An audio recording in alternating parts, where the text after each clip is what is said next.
Chers amis jeunes, nous recevons aujourd'hui sur votre plateau, sur votre rubrique invité du journal, Dr Silas, qui est conférencier, écrivain et pasteur, avec qui nous allons parler de la jeunesse dans l'Église. Dr Silas, bonjour. Bonjour. Nous allons directement entrer dans les vifs de notre sujet. Vous savez aussi bien comme moi qu'actuellement, nous avons vraiment pu remarquer la présence des jeunes dans nos églises. Les jeunes deviennent de plus en plus nombreux dans les églises. C'est bien. Nous avons aussi remarqué qu'il y a vraiment mutation de la jeunesse. Il y a longtemps, il y a une dizaine d'années, il y avait des jeunes dans les concerts, il y avait les jeunes dans les activités profanes de la ville ou du pays. Mais actuellement, nous voyons vraiment un engouement des jeunes dans l'église. Pouvez-vous expliquer ce phénomène? Merci d'abord pour l'invitation. Merci pour l'opportunité aussi. Je profiterai pour saluer tous ceux qui nous suivent. Je crois qu'il y a 2 ou 3 raisons liées à cette explosion, à ce boom démographique de la jeunesse dans l'Église. D'abord, il faudrait savoir que le fait que les jeunes soient nombreux aujourd'hui n'a pas seulement un soubassement spirituel, mais il faudrait ici dire aux jeunes que la jeunesse aujourd'hui constitue plus de 65% de la population congolaise. Oui. Donc la croissance, c'est d'abord sur le plan national. Il y a plus de jeunes au Congo qu'il y en a eu hier. Et demain, il y en aura encore plus, selon les statistiques. Et ici, il faudrait dire qu'il y a comme une sorte de fait d'entraînement. C'est comme ça que vous constatez, ce n'est pas seulement à l'église qu'il y a beaucoup de jeunes aujourd'hui, mais il y a aussi une surpopulation dans nos instituts supérieurs et même dans nos universités. Le nombre d'enfants qui vont à l'école ne fait qu'augmenter. Donc, de plus en plus, les jeunes Congolais vont au-delà de la marge majoritaire. Et ceci a comme effet d'entraînement qu'il y ait aussi autant de jeunes à l'église. Parce que le fait qu'il y ait autant de jeunes à l'église aujourd'hui n'a pas séché les milliers dits païens. Les concerts continuent toujours à drainer une grande foule. Mais il n'y a pas vraiment l'engouement comme c'était avant. Hein. Bon, je ne pense pas trop, je ne suis pas pessimiste, je ne voudrais pas aussi être spiritualiste pour voir les choses seulement sur le plan spirituel, tout en méconnaissant les réalités sociologiques. Parce qu'aujourd'hui, lorsque vous regardez les publicités que nous font balancer les brassicoles, vous allez vous rendre compte que c'est encore cette même jeunesse-là, voyez-vous. Donc, il faudrait ici reconnaître l'œuvre du Saint-Esprit par les canaux de l'Église qui a su amener bon nombre de jeunes à l'église, mais nous ne devons pas dormir sous nos lauriers pour dire que le travail a été fait. Parce que j'estime, à mon avis plutôt, que les jeunes qui ne fréquentent pas l'église, ou encore les jeunes qui pourraient fréquenter l'église, mais qui ne sont pas réellement nés de nouveau, sont moins nombreux par rapport à ceux qui sont restés en dehors de l'église ou qui fréquentent l'église circonstanciellement. Le travail à faire aujourd'hui, c'est de ne pas seulement considérer l'avènement des jeunes à l'église comme un objectif atteint, mais plutôt amener ces jeunes à devenir réellement des ambassadeurs et ambassadrices des valeurs et de la culture du royaume de Dieu. Nous serons fiers lorsque nous nous rendrons compte que la jeunesse congolaise se conjugue selon les termes de la Bible. Lorsque la jeunesse congolaise se comporte partant de valeurs qui sont prônées dans l'évangile de Jésus-Christ. Voyez-vous? Donc, il faudrait ici faire la différence. Sommes-nous pour le grand nombre de jeunes à l'église ou bien sommes-nous pour le grand nombre de jeunes chrétiens dans la société? Moi, je soutiendrais plutôt l'inverse. Voyez-vous, je ne pense pas pour moi, dans ma philosophie, dans mon approche du ministère, je ne pense pas que nous aurons réussi parce que beaucoup de jeunes sont venus à l'église. Mais je pense que nous aurons plutôt réussi lorsque l'église sera à même d'envoyer beaucoup de jeunes dans la société. Non, mais nous pouvons aussi dire, parce que nous parlons de la jeunesse dans l'église, il y en a vraiment assez, comme vous venez bien de le dire, il y a un grand nombre de jeunes dans nos églises. C'est ce que je tente. L'objectif ne doit pas être celui de voir les jeunes venir à l'église. Mais c'est plutôt de compter ce que l'Église envoie dans la société. Non, mais on peut aussi affirmer que c'est un travail qui a été, c'était un pari gagné de l'Église de pouvoir amener en son sein un grand nombre de cette tranche de la population. Je ne voudrais pas ici méconnaître le prouesse que l'Église a eu à faire. Je suis moi-même le produit de l'Église. Je suis ce qu'on appelle en anglais un boys church. Voyez-vous, je suis fils d'un pasteur, je grandis à l'église, je suis le fruit de l'église aujourd'hui. Mais je n'aimerais pas croiser les bras pour dire que le fait que les jeunes fréquentent nombreux nos cultes soit une réussite. C'est plutôt le fait que l'église donne à la société, donne au royaume de Dieu des hommes et des femmes réellement transformés qui sera considéré comme étant une réussite. Mais les Bercy, comme on le dit à Kinshasa, faire les Bercy, faire les Zénith, je pense que ce serait une partie de la victoire, mais ce ne serait pas totalement la victoire. La victoire, c'est lorsque nous serons en même, nous en tant qu'Église, de chambouler, de changer, de transformer, de créer une métamorphose sociétale par la qualité des jeunes qui nous fréquentent, voyez-vous. Et c'est là où aujourd'hui nous disons qu'il faudrait que l'Église change de fusil d'épaule. Il faudrait que l'Église aujourd'hui ait l'humilité de revoir son discours pour comprendre que l'Église ne doit pas ressembler à un bassin d'eau. L'Église ne doit pas ressembler à une piscine qui regorge de l'eau, qui la garde pendant un moment. Mais l'Église doit plutôt ressembler à une rivière. La rivière ne reste pas à sa source. La rivière s'étend vers un lit et va vers les entreprises, les universités, va vers les familles. C'est alors que nous dirons que l'Église a fait un travail. Ce n'est pas pour autant que je vais nier ce que nous faisons aujourd'hui. Aujourd'hui, avec le paix que Dieu met à notre disposition, nous nous battons. Nous, nos aînés et même ceux qui viennent après nous, nous nous battons pour que les choses se conjuguent autrement. Voyez-vous, que nous ne tombons pas dans une sorte de triomphalisme. Ah, Batubaya qui est belé, Mikolo Église, ça la plein. Voyez-vous, je ne suis pas contre les pleins, je ne suis pas contre la foule, mais j'aimerais que l'on considère à côté de la quantité, que l'on tienne aussi compte de la qualité. Et la qualité ici, pour moi, c'est l'effectivité, tant pour le royaume du ciel que pour la nation.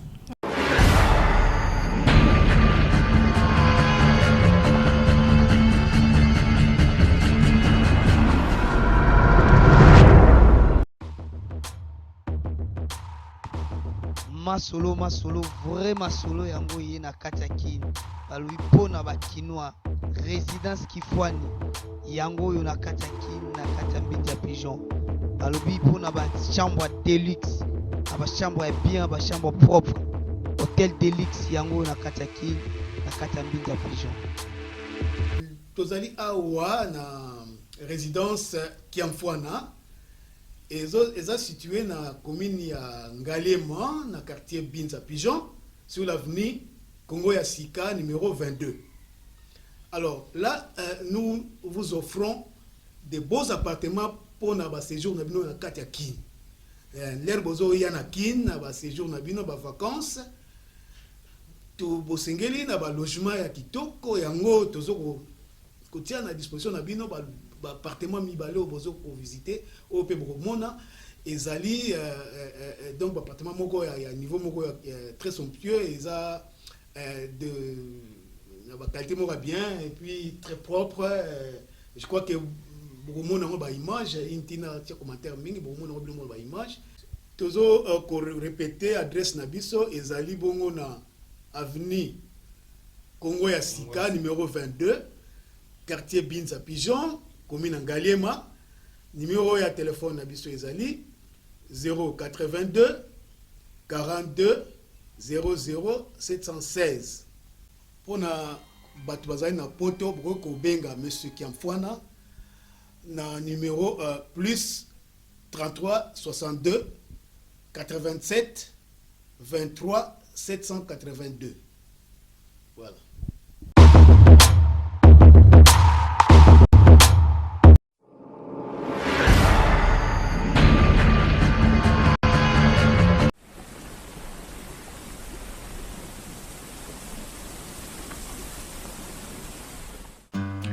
Bonjour, je m'appelle Cynthia Kams et comme vous voyez que CPLA TV est un appel pour CP Sabino et Vandi et le bin toko CP Saba client nabiso alors CPLA TV et bimsi décodeur Asika c'est CPLA TV Plus de New Generation avec plus de 21 chaînes il y a Congo encore plus donc j'espère que bien nous sommes CPLI parce que non simplement que CPLA TV Plus New Generation mais c'est aussi moins 70 livres donc avant vous avez 150 et maintenant vous avez 80 livres et vraiment cadeau à maman.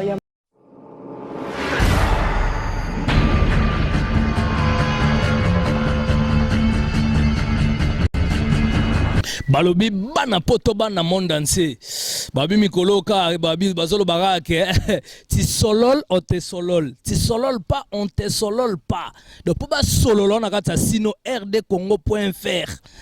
Babi rdcongo.fr César Angadi toujours ya kolobeleza te talara César Angadi ba Cléboa. rdcongo.info.fr. Tout le monde est d'accord. César Ngadi akangi masolo na ebisaki bino bopola me bondi mate César Ngadi yo Cléboa. Elongwe pena na ndenge ya liboko Yesu pena na ndenge makolo tanga oswa batu babi tout le monde est d'accord. Donc tout le monde est d'accord. Tout le monde est d'accord. Tout le monde est d'accord. Oh asepelité afai na ye to bloquer bango avec rdcongo.info.fr binomo boebi. Na ndenge information en tout cas bana poto ya olobesa te biso tout ana kin balobi soko lingo za connecter ongo za l'informer pour marambele kana kin dans 2 secondes balamo César Ngadi aswango pour ça na satellite ana système à satellite Site zaka moko rdcongo.info.fr site ka moko ngwana na ebisaki bino bopola me bondi mate rdcongo.info.fr yango epe kanga masolo ozi wapi a connaît pas à demander, il y a rien en face quoi, c'est maïs. Trésor Congolosi Apiwan est d'accord, Ferrego la Jésus de Niance est d'accord. Yo nani Homera César Ngadi oyiba idéologie, yo yebi idéologie, yuma à genoux bima polémique.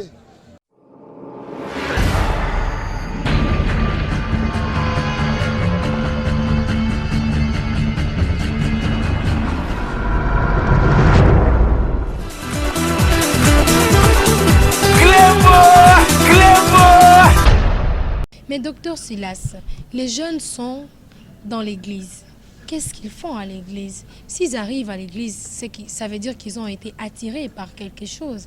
S'ils ont été attirés par quelque chose, c'est possible que les autres jeunes qui se retrouvent à l'extérieur de l'église se fassent aussi attirés par la même chose qui a attiré les autres précédemment. C'est possible. C'est possible et notre objectif en tant qu'église, c'est de gagner un plus grand nombre. Un plus grand nombre de personnes, peu importe leur âge, qu'ils soient jeunes, qu'ils soient enfants, qu'ils soient vieux. L'objectif pour nous, c'est de grossir le royaume de Dieu en amenant les gens à faire une rencontre essentielle, une rencontre effective avec la personne du Seigneur Jésus-Christ pour en faire à la fois un sauveur et un Seigneur. Mais comme j'étais en train de dire ici, l'Église ne doit pas jouer au sectarisme, c'est-à-dire où nous créons une société, un monde à part à nous. Parce que l'objectif pour nous, c'est que l'Église soit capable de faire des nations des disciples. Jésus n'a pas dit allez faites des individus des disciples, allez faites de toutes les nations les disciples. En d'autres termes, l'Église ne doit pas devenir comme ce centre de refuge, un lieu pour les réfugiés où l'on vient se réfugier parce qu'on a peur de rester à l'extérieur. On vient à l'église pour être régénéré, on vient à l'église pour être formé dans le but de répartir dans le monde et de ramener, c'est-à-dire c'est comme quelqu'un qui vient dans un centre d'entraînement, il vient en formation, devenir constituer un commando et aller sauver ceux qui sont restés en danger. Et ceux qui sont restés en danger, ce sont nos frères, ce sont nos amis, ce sont nos parents, ce sont nos enfants qui sont encore dans le monde. Ils ont aussi besoin du salut de la même manière que nous. Voyez-vous? Ça c'est de 1.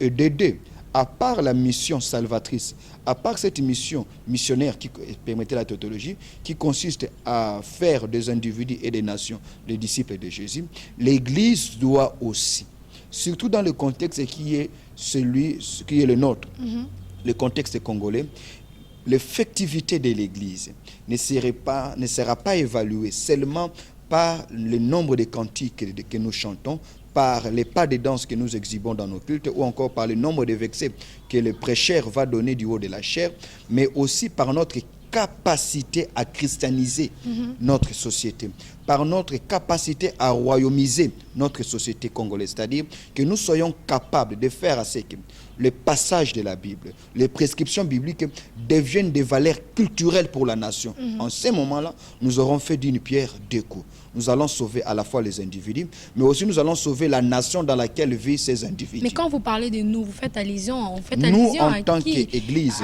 nous en tant que pasteurs, nous en tant que leaders dans l'Église, nous en tant que prédicateurs, nous en tant qu'enfants de Dieu. Parce que j'ose croire que la mission qui consiste à sauver la nation, on ne sauve pas la nation en l'amenant à accepter Jésus comme Seigneur et Sauveur, on sauve la nation en lui faisant inculquer désormais les valeurs chrétiennes pour en faire des valeurs morales, pour en faire des valeurs culturelles. Voyez-vous, c'est comme cela que l'on parvient à sauver une nation. Parce que lorsqu'il est question de traiter d'une nation, on ne traite pas avec une nation de la même manière que l'on traite avec un individu.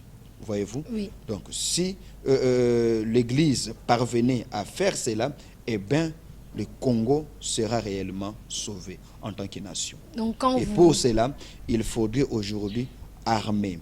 Il faudrait aujourd'hui conscientiser. Il faudrait aujourd'hui responsabiliser. Il faudrait aujourd'hui équiper cet arsenal que nous avons, cette main-d'œuvre à la fois glorieuse et efficace que nous avons, qui est cette jeunesse. Mais comment les faire? Dans nos églises, déjà, ça se fait. Voilà. Nous voyons des conférences, vous êtes vous-même un conférencier. Nous voyons des livres, vous êtes vous-même écrivain. Nous voyons des pasteurs qui mettent en place des réunions, qui rassemblent des jeunes pendant des réunions des jeunes qui les font. Mais... Effectivement, les réunions des jeunes, nous en avons conduit plusieurs. J'ai à un moment donné été moi-même président de la jeunesse au sein de mon église locale. Les réunions des jeunes, nous en avons. Mais ce que je souhaiterais beaucoup plus, c'est que nos réunions des jeunes ne soient pas une extension de nos cultes normaux. Okay? Oui. Que les réunions des jeunes ne soient pas une extension du culte normal. Il faudrait que les réunions des jeunes traitent les problèmes auxquels font face nos jeunes. Quels sont ces problèmes? C'est les problèmes de l'éducation.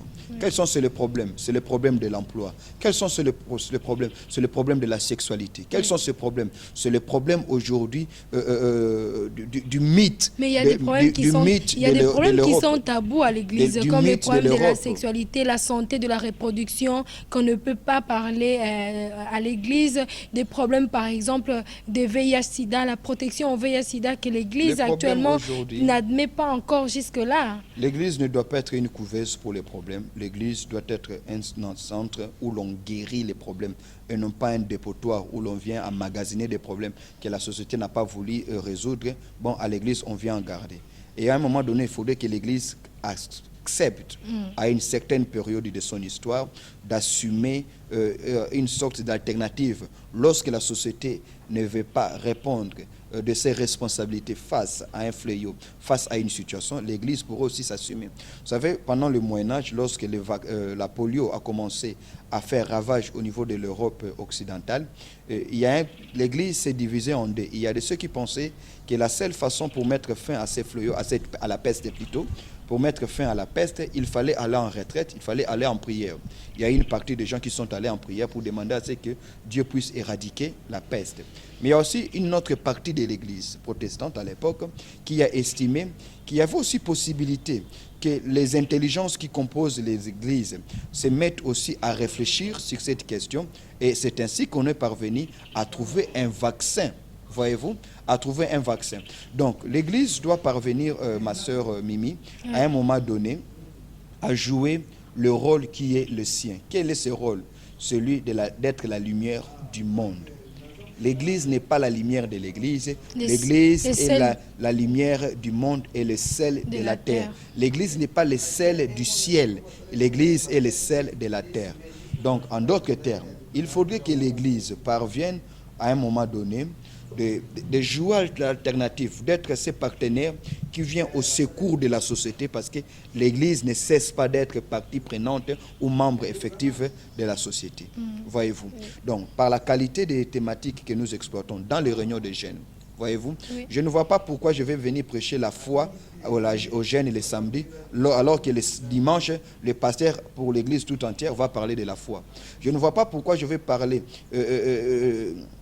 de la rédemption aux jeunes aujourd'hui, lorsque les dimanches, c'est il faudrait une certaine spécificité dans nos réunions. Les jeunes aujourd'hui sont bités à un sérieux problème, c'est le problème de l'emploi. La plupart de ces jeunes qui fréquentent nos églises... Est-ce qu'on peut parler de l'emploi à l'église? Ne pas parler de l'emploi serait on peut parler du problème de chômage à l'église. Des missionnaires. Une église responsable ne prêche pas parce que la même prédication fait rage au Nigeria. Une église responsable ne copie pas la prédication qui est prêchée au Brésil parce que l'église, les gens ont aimé cela. Chaque église fait face aux problèmes qui sont les siens. Voyez-vous? Chaque église fait face aux problèmes qui sont les siens. Donc, il faudrait aujourd'hui que l'église du Congo, surtout dans les milieux des jeunes, aide les jeunes gens à faire les bons choix pour le mariage. Il ne faudrait pas que les cultes de jeunes, les réunions de jeunes, soient une extension des cultes normaux qu'on a dans la semaine ou bien les dimanches. Il faudrait que les cultes de jeunes touchent spécifiquement aux problèmes ayant trait à la jeunesse. Ce problème aujourd'hui, je disais, c'était la sexualité. Ce problème aujourd'hui, c'était l'emploi. Ce problème aujourd'hui, c'était le choix par rapport au mariage. Ce problème aujourd'hui, c'était aussi la mystification de l'Europe, voyez-vous. Parce qu'aujourd'hui, les jeunes gens pensent qu'ils réussissent sa vie, devenir célèbres. Il faut aller à l'Europe. L'Europe serait prise aujourd'hui et considérée aujourd'hui comme un Eldorado et le Congo comme étant un enfer. Alors qu'en termes d'opportunités, je pense qu'il est beaucoup plus facile de réussir aujourd'hui à Kinshasa qu'en Europe. Voyez-vous? Tout ça aussi parce qu'il y a eu des gens qui ont nourri ces mythes-là. Il y a eu des gens qui ont alimenté cette paresse mentale où on vous montre des émissions, on vous montre vos frères qui sont en Europe, comment ils sont habillés, comment ils parlent, comment il faut aller participer à un concert. Donc, il y a un processus, il y a tout un système mental qui a été érigé, qui a été entretenu, je dirais même jusqu'à présent, qui a fait à ce que de plus en plus que les jeunes se désintéressent de leur nation, de l'essentiel de leur nation, pour s'attacher à des mythes, pour se jeter comme au-dessus d'un immeuble, ne sachant pas par où tomber. Et aujourd'hui, il faudrait que l'Église aussi parvienne à faire comprendre à la jeunesse congolaise qu'on n'est pas mieux que chez soi. Voyez-vous, qu'on est mieux que chez soi, je voulais dire, et qu'aujourd'hui l'Église, par son message, par les thématiques, les sujets qu'elle aborde dans les réunions de jeunes, permettent aux jeunes gens de ne pas seulement prier pour l'emploi dans l'Église, mais aussi d'en devenir capables pour en créer. Donc des réunions de jeunes à l'église devaient normalement être comme des laboratoires, des réflexions pour trouver des solutions. Une sorte d'incubation, des lieux de laboratoire, d'idées, une sorte de think tank, voyez-vous, des endroits où les jeunes viennent pas seulement pour écouter les prédicateurs du dimanche, mais où les jeunes peuvent avoir la latitude, la liberté de réfléchir, d'aborder les questions selon leur point de vue et maintenant orienter ce point de vue à la lumière des Écritures. Parce que laissez-moi vous dire qu'il n'y a aucun sujet de la vie que la Bible n'a pas apporté, n'a pas abordé. La Bible aborde la question de la gouvernance. La Bible aborde la question du mariage. La Bible aborde la question de la sexualité. La Bible aborde la question de l'emploi. La Bible aborde la question des finances. La Bible aborde la question des questions affectives, émotionnelles, relationnelles. Donc aujourd'hui, échouer, la Bible aborde les questions scientifiques, les questions sur les inventions et découvertes. Voyez-vous, aujourd'hui, échouer avec la Bible en main, c'est échouer des fois. Voyez-vous, c'est échouer des fois. C'est-à-dire, c'est que déjà avec donc même un jeune chrétien, il n'a pas besoin de mettre sa chrétienté devant. Dieu a dit à Josué, mon serviteur Moïse est mort. Au verset 8 du premier chapitre de Josué, il dit que ce livre de la loi ne s'éloigne point de ta bouche. Médite-le jour et nuit, c'est alors que tu réussiras. Qui est Josué? Josué est à la fois chef d'état-major. Qui est Josué? Josué est le roi d'Israël, le leader d'Israël. Qui est Josué? Josué est le magistrat suprême d'Israël. Voyez-vous? Et Dieu lui dit qu'avec ces livres, tu réussiras dans tout ce que tu entreprendras. Mais de quel livre Dieu parlait? De la Bible. Ce n'est pas la Bible. Voyez-vous, ce n'est pas la Bible, parce que la Bible est une compilation de 66 livres, alors que les livres dont Dieu parlait à Josué n'étaient que 5 livres. Dieu dit à Josué qu'avec les 5 livres, Genèse, Exode, Lévitique, Nombre, Deutéronome, tu réussiras en tant que roi, tu réussiras en tant que magistrat, tu réussiras en tant que chef d'état-major, tu réussiras en tant que père de famille, avec les 5 livres seulement. Et à nous, Dieu a ajouté 61 autres.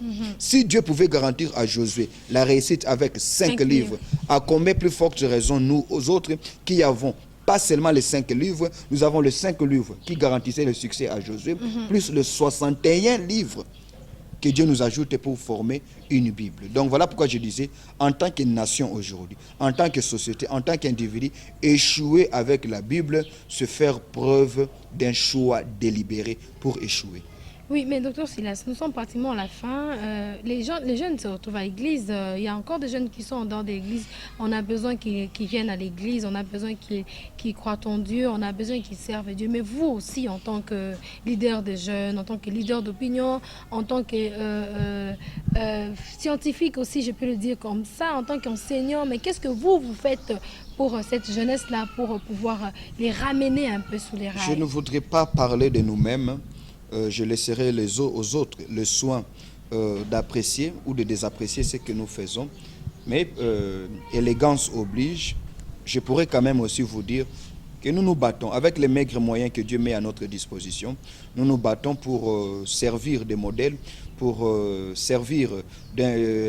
mettre en place un leadership assez efficace qui cherche à toucher tous les points de la société, tant sur le plan spirituel, émotionnel, intellectuel et même économique. Raison pour laquelle nous pouvons vous annoncer, dans cette série d'activités que nous mettons, que nous tenons, dans cette série d'idées que nous voulons divulguer à la place publique, nous organisons déjà le 1er et le 2 avril au Romeo Golf, à Kinshasa Gombe, une conférence que nous avons dénommée Perceptive Leadership Forum. C'est-à-dire que c'est un forum où notre leadership doit travailler cette fois-là en perspective.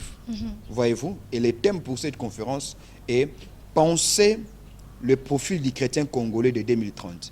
Penser sur le profil du chrétien congolais de 2030. Nous nous projetons de gens dans l'avenir pour dire à quoi ressemblera le chrétien congolais en 2030. Mais aussi à quoi doit ressembler les chrétiens congolais en 2030.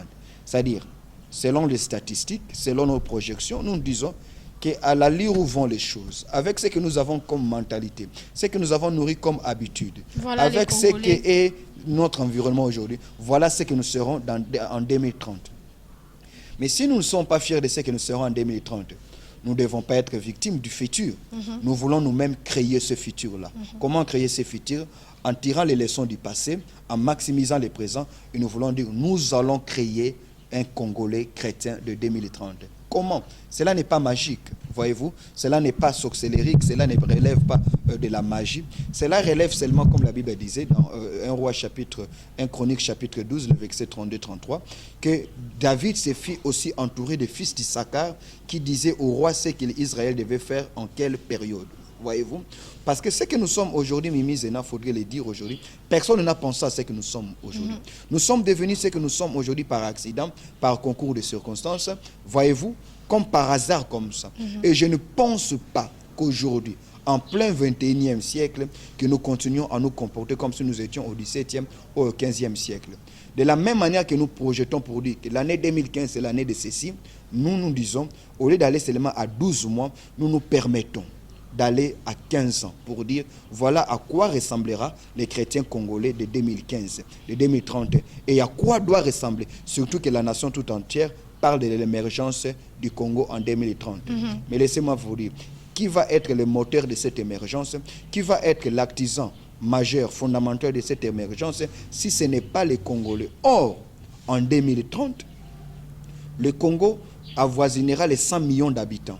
Et si les 100 millions d'habitants, l'on donnera plus de 60 millions de jeunes. Donc pour dire que les faiseurs du Congo de demain, c'est cette jeunesse qui fréquente l'église aujourd'hui.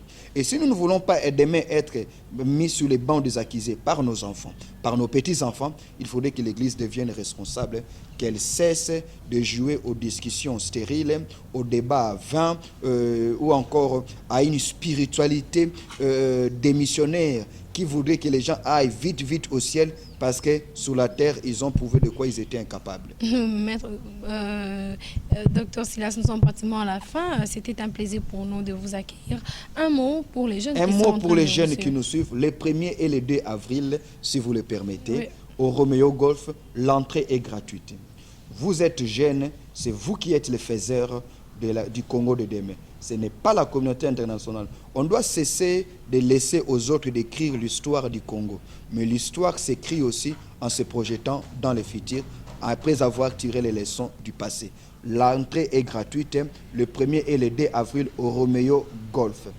Venez, vous aurez des orateurs, des hommes de Dieu puissants, des hommes de Dieu merveilleux qui vont nous aider à nous projeter dans l'avenir, savoir quels sont les défis du futur et comment nous préparer à résoudre anticipativement ces défis.